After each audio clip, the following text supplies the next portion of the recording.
केसीआर साहब ने एक चीज कहा आपसे कहने के लिए, जिएंगे एक बार, मरेंगे एक बार, पर झुकेंगे इनके सामने कभी भी नहीं, बिल्कुल नहीं। बस आप हिम्मत से हमारे साथ चलिए, हिम्मत से काम लीजिए।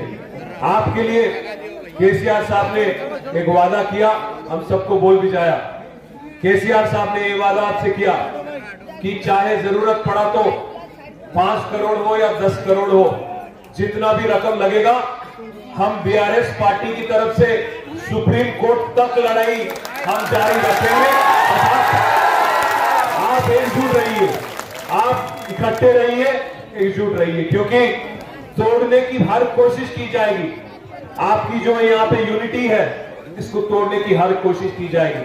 चंद लोगों को अलग ले जाएंगे, बोलेंगे भाई हुकूमत से कहीं को लड़ रहे तुम, बड़े बड़े लोग आए, खतरनाक लोग आए, पंगा नहीं लेना अपन, बहुत कुछ बोलेंगे आपको, बट वो भी करना जरूर, वो भी करना जरूर।